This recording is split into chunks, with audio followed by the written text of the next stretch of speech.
Hello, everyone. Thank you very much for joining my talk. This is my actually first JS conference. I have been a mobile developer talked about earlier on. I've been building first native apps. I started off with Java and Kotlin on Android, and there was the Objective-C times in iOS that was practically a nightmare. It was really hard. Then we had Swift that it felt like a good idea, but it wasn't. Then we had the hybrid solutions like PhoneGap and everything. And of course, we had the React Native and Flutter as well. So I touched basically all the platforms and everything out there. I joined AWS 3 years ago to be able to actually be the voice of the front-end developers overall, not just on mobile ones. And today we will talk about how we can get a mock app and commit it to something more cloud related. And we will understand just briefly about what we're going to talk about when we say full stack development. Then we will mention a bit of cloud. Then I will talk about AWS because of obvious reasons I work with AWS. And we will implement some features and most importantly, we will slowly wrap up. Last night I left the conference, and when I left the conference, I decided to walk back. And when I was walking back, actually, because of the talk that one of the speakers said, I started to count the motorcycle drivers with the helmets, and there were more people actually than I thought. So you need to rerun the numbers maybe. And anyway, then I saw a big great thing that happened yesterday, so I actually did all of my slides last night. That's why I didn't go to the drinks or anything. I just stayed in my room, and hopefully we will make it in time with everything. So first, when I say full stack development, can you say I know what you mean? If you do, raise your hands, please. Nice, a few people. So if you ask AI, it will basically tell you this long description of full stack development and what it is. It simply is that you have to be responsible for both backend and front end. You need to understand.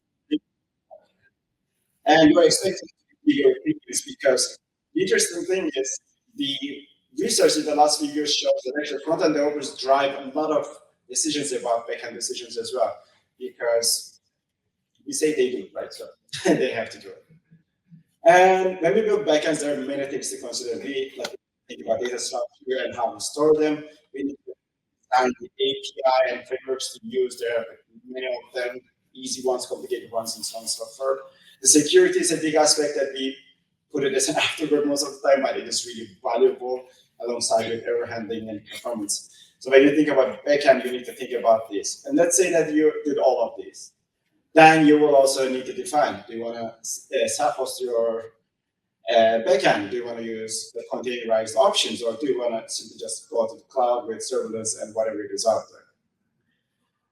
So these are a lot of information to handle. We will focus on the cloud because I think cloud is one of the things that has conceptions that we don't understand, and we have to have some light on it. How many of you use cloud technology? Can you raise your hand? Nice. I would say that if you build an app, probably you have used it without even knowing. When you think about cloud is basically a different platform that you have that will do a lot of work for you.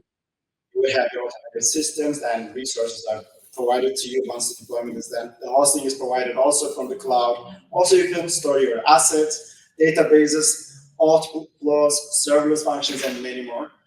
I wrote these last night as well, so if you see some mistake, it's probably because of me, of course, not probably, there's no one else. And so what does AWS offer to make your life easier for front-end developer? So how many of you have heard of AWS before? Let's see some hands. Nice. How many of you are aware of it?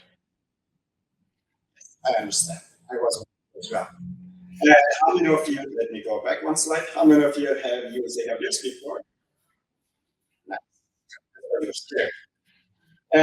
Imagine that we are building an app, okay? When we build an app, we want to think about the capabilities and so on. And today we will build a simple recipe generator application. I call this smart features because I am keeping names for the apps. And what this app is going to do is basically you will have a user and you will have a device. And if you want to have the authentication, you would go to AWS Cloud, and inside there is Cognito, which is a service Then there's the real management that will keep all the information in NoSQL, which is DynamoDB. For pictures and everything, it will go to the S3, and for AI assistant, it will be using Amazon Web. It's a lot of things. And as for the developers, I always say the same thing since I joined AWS. I don't need to know this. I shouldn't care about this.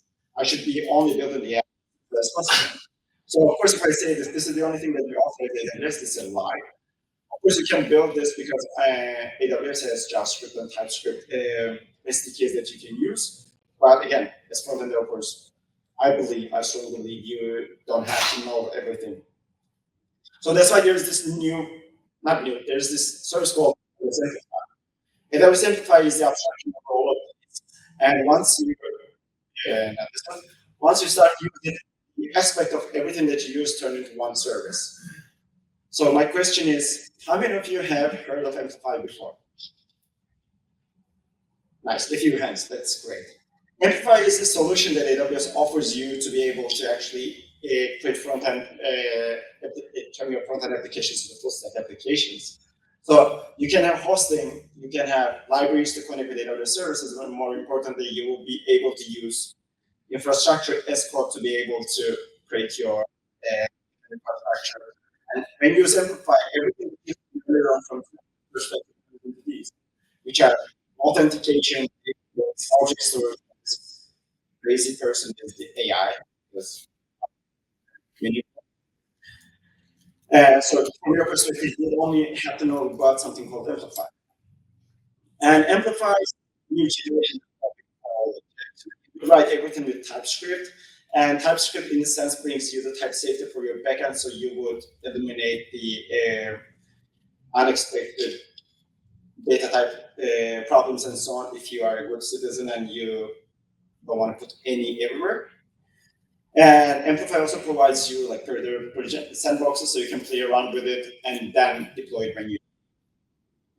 Amplify has many opportunities for you. You can have database, API with real-time options, you can functions, authentication, and AI. And I put the service names here for a few folks who knows AWS, but you don't have to know about that. The idea is to keep it abstracted with. So what we're going to do today, I think this is the second time that we talk about React Native mobile. If I did this earlier on yesterday, so instead of React Native, though, I will use Expo because I think Expo is a life changer thing for React Native developers. If you want to use React Native apps, I will use React Native stuff, Expo. It's going to make your life easier. Anyway, we will have UI components with tabs, and we will have a data layer. I built a simple service locator because it's it's just always provide the repositories, and the idea is to connect to the file libraries. Right now, the structure is basically like this. We have my interface over here, and we have the mock data, and we will change those mock data into real data. And when you look at the repositories, it basically has the asynchronous operation that we will be talking about in the future, but right now, they're all mock. Anyway, so app right now looks like this. If you say hello and everything is super random answer because I just generate random answer. Nothing is implemented so far. And I said, I know it's I'd be happy with that. Good. You can see that we have the favorite option and we have toppings for the food that we want to cook, and we have the profile. So first, let's initialize the project. For initializing the project, we will use npm because like we are well as AWS Amplify. And with the create amplify, it will actually create the dependencies and everything. And once you create all, it will generate a few files for you in TypeScript. And all of these files, they are actually to the application that you can use. And to the application, you can go directly by using the sandbox environment that I mentioned. It will get everything. It will turn those into what AWS understands and move forward with the with the deployment until it just does everything and generates a file for you to be able to parse and work with.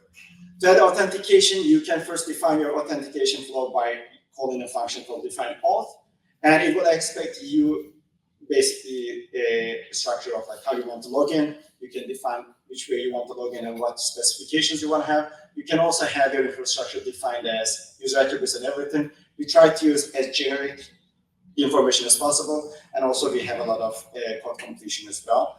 And once you have that, there was a backend.ts file. This backend.ts file will keep every information, and this information will be deployed to the backend only. So when you have your auth already, you will just put it here, and it will be deployed automatically. And to use in front-end, we have front-end libraries, and these front-end libraries doesn't rely on Enterprise as well. You can use it with any AWS infrastructure. You can fetch the attributes or get the current user by calling an asynchronous function. It's up to you. And you will use that notation to get the attributes of each operation, each attribute that has been created or used. For UI components, we have UI components that you can use. So with a few lines of code, you can have your whole infrastructure for authentication for ready. So in here, you can see we have the authenticator provider for passing down information, as well as the authenticator for the all authentication flow. And of course, we have the hooks for React as well that you can call the sign out operations or simply check out the information from your backend. Now you can see that with this few lines of code, now we have everything here. We push our infrastructure. There is the email confirmation and so on, and now all the information is here. As you see, it was really late, and it was like 11:20 already, and my code was, of course, making mistakes. Not code, but the auto completion. Anyway, for storage, for the files, what you will define is you will define the storage path, whatever you want to call it, and you will define what kind of authorization flow that you want to have. It's up to you to decide which user can have any granular level of authorization. Then you will add it to your backend file. And in your front end, you will just call the libraries that we have to get the URL or upload the data to either the blob that you can have or simply a file reference as well. It's up to you. And since it uses the S3, you will have the on progress. You can pause or resume your upload mechanisms as well. So in here, I select the file. I cook this so I have all the rights to the picture, and it uploads it. And once it uploads it, you can see it. I restart the app. I go back, and you can see that it loads the file, and I can see my picture already. And the AI part is part of your data already, so you can edit your data schema. And once you use your data schema, you will define your data through the schema that you have. And once you have that, you can either have a generation, which is one of AI generation operation, or conversation to create your flow for AI with the history as well. You can pick any model from Amazon Bedrock, which will provide literally every model out there, and you will define your prompt, and the backend will be ready. To use it on the front-end side, you will be creating a client. The client will hold every information about your data. And once it creates everything, you will create your hook to get the information. You also provide the error messages, is loading state, and many more as well as the sending message. Once we have everything in place, we can send the message. And when this message is sent, we can just, for example, in here, I said, I want to cook tzatziki, how to do it, and it gives me all the necessary information, which is great. Everything is done. So how do we add the data? For the data, we will expand our schema to have the models. The models can have primitive types, IDs, and relationships with other operations as well. And you can define the granular authorization rules like authenticated or public API keys, whatever you want to have.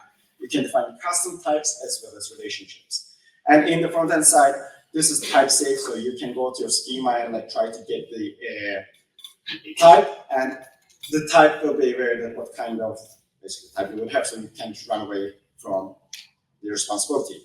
And to create the to create an object, you will use the client access to the models, and from the model you will call the create function.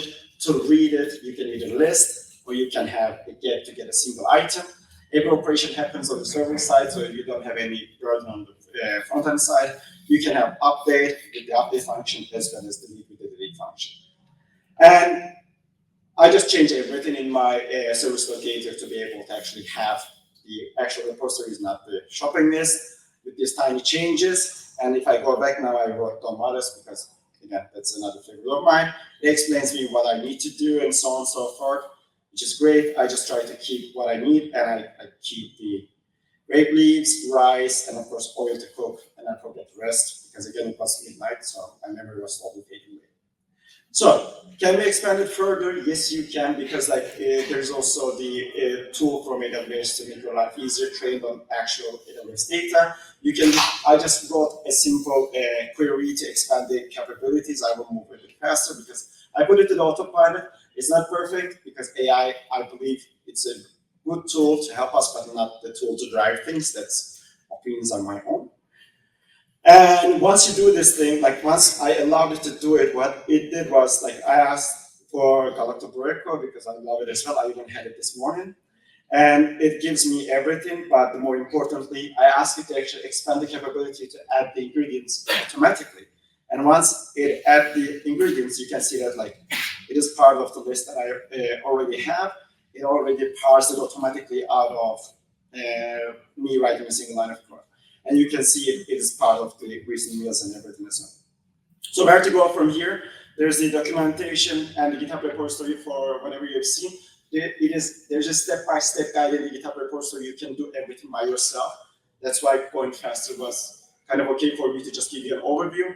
And QCLI, the thing that I showed on the whiteboarding part, is free to use. So you can just create something we call builder ID from this to be able to get started and use it.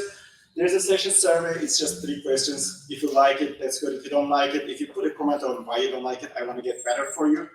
Thank you very much for listening to me. It's an honor to be here, and happy to meet you all later.